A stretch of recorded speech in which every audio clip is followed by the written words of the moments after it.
With a nickname like Maple Jordan and the expectation of him being the next generational player, Wiggins' journey in the NBA has been filled with mockery and ridicule for most of his NBA career. From being a kid in Toronto to being an NBA champion, let's dive right in on Andrew Wiggins' story. Our story begins on the 6th of December. Following a surprise loss to the Antonio Spurs, the Warriors needed someone to rise alongside Steph Curry, and the Bay Area found an unlikely hero in Wiggins. Wiggins initially begins the game in a bad form. He makes an early foul, then a miss from the deep, then a turnover, then a blocked layup. It felt too familiar, a pattern of Andrew Wiggins' disappointing career in the NBA. But then, with 6 minutes left in the first quarter, Wiggins launches a 26-foot three-pointer from the left wing, and the crowd starts believing. But Wiggins was just starting. With 1:24 left in the first half, Wiggins finds himself in the same spot and finds the basket again. And the Warriors now find themselves in an exciting 60-39 lead. A little while later, Curry finds Wiggins in the right corner, and the Canadian releases another bomb into the basket, exploding the Magic hopes for anything in the game. Wiggins is now 3 out of 4 from deep, and the Warriors are rolling. Wiggins, on the other hand, was just getting started. With 6:28 remaining in the third, he drills another three with a defender in his face. 39 seconds later, he steals the ball and feeds it to his teammate. Half a minute later, Wiggins drops another top-of-the-key dagger on Orlando, before making another three-pointer 42 seconds later. Warriors coach Steve Kerr was shouting, "Oh my God," from the sideline, but he's not the only one. Steph Curry, who's been quiet all game, can only put his hands on his head and smile. Wiggins was feeling it, and everyone that wasn't a Magic fan was feeling it too. 32 seconds later, Wiggins shakes a defender directly in front of the Warriors bench, in the right corner. He steps back, launches again, and the crowd goes wild.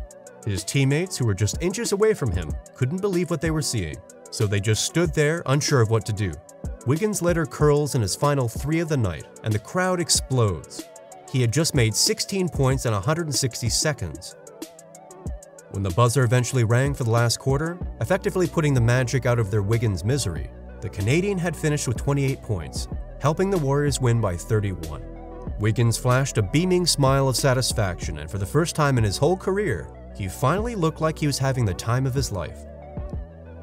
6 months after that impressive performance, Wiggins put on another stunning display that ultimately won the NBA title for the Warriors in Game 5. Wiggins delivered a huge performance at both ends of the Warriors' Chase Center court, shooting 12 out of 23 while hauling 13 rebounds with 2 steals and a block.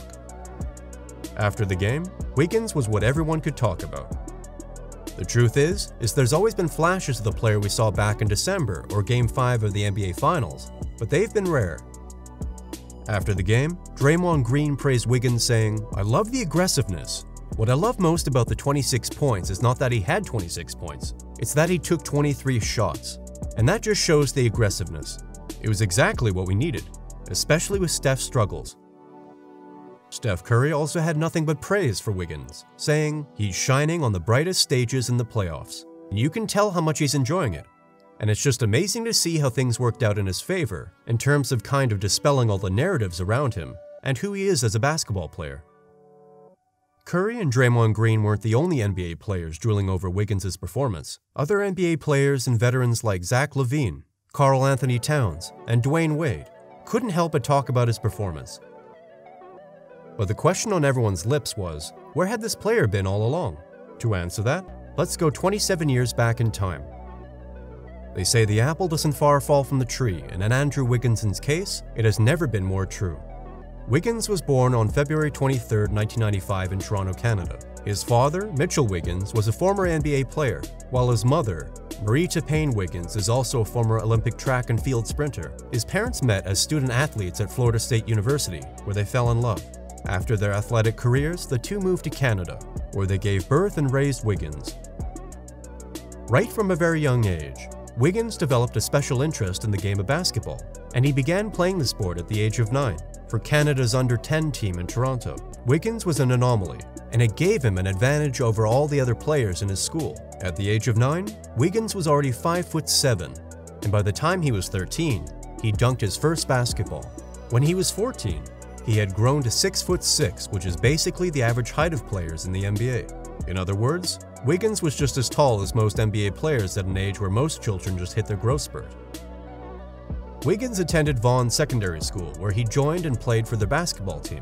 In his sophomore year, he was heads and shoulders over everyone else. The Canadian native led the school's AAA to win the Ontario State Championships, with a 44-1 record.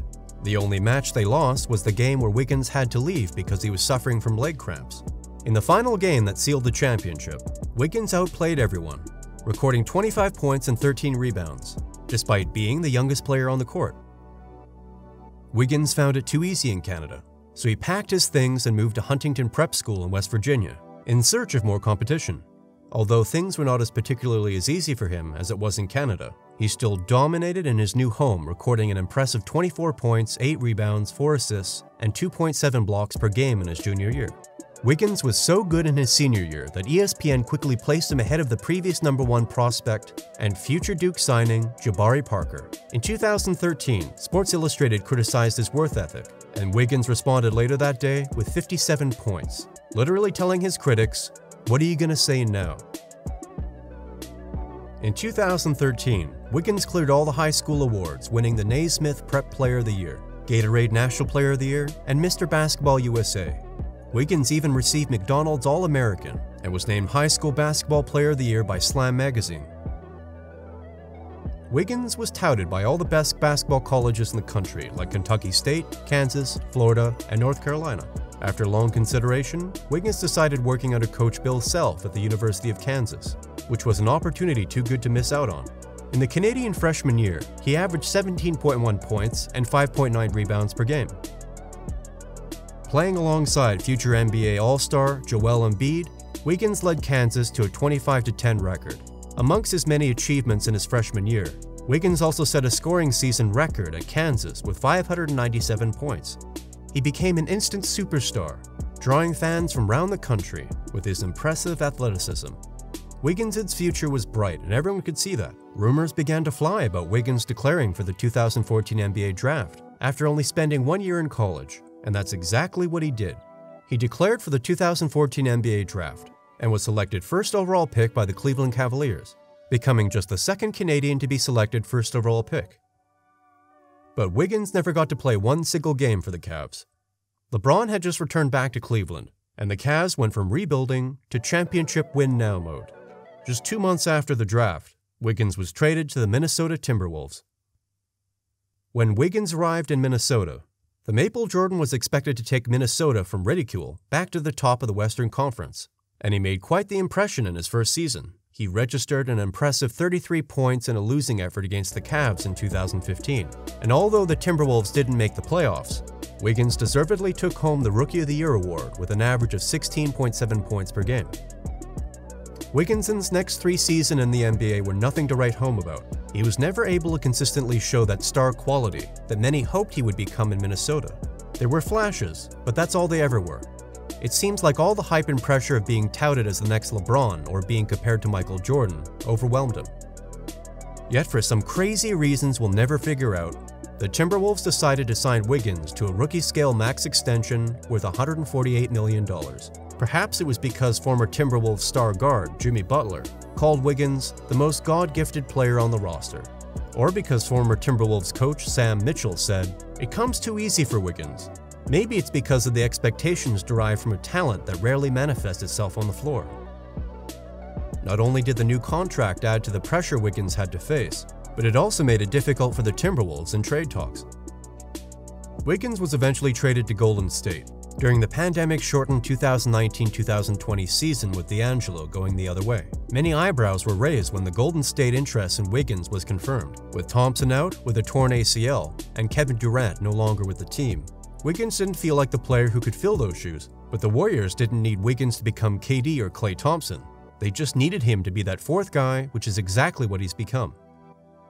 Wiggins took a while to fit in with the Warriors, and now that he has, we are seeing the player everyone thought he would be. For a player with a reputation that suggests laziness and inability to make a true impact, Wiggins has shattered that myth and rejuvenated his NBA career. When the Warriors needed a bucket to stop the Celtics' run in the opening minutes of Game 6 of the NBA Finals, it was Wiggins who hit a top-of-the-key three. When they needed stops on Jason Tatum, an almost unguardable scorer, Wiggins was the one who ran to the rescue. In fact, almost every time the Warriors needed a play during their finals run, whether it was an offensive rebound that led to a tip-in bucket, an isolation basket, when the offense wasn't working, or a forced Tatum turnover, it was Wiggins who made it happen. Speaking of his performance, Wiggins at the finals said, "There was a lot of talk. People have something to say about every little thing, but now I'm happy that I made it here. People didn't think I could ever be in this position, or even be helpful on a championship team, but I'm proving the doubters wrong, and I'm going to keep it going." Curry rightfully claimed the NBA Finals MVP, but Wiggins' performance in the postseason is a large part of the Warriors' success in the season, and without him, the Warriors wouldn't have won their 4th championship in 8 years. Wiggins is heading to the final season of his $147 million rookie extension, and he's voiced his desire to stay at Golden State. Here's what he said. "I would love to stay here. Being here, this is top-notch. The way they treat the players, we're all one big family. I feel like a lot of places may say that, but they show it through their actions." That wraps up our video for today. Do you think Golden State will renew Wiggins' contract and keep him on the roster? Leave your thoughts in the comments section below. If you enjoyed the video, check out other videos on our channel, and don't forget to like and subscribe so you don't miss out on any content every week.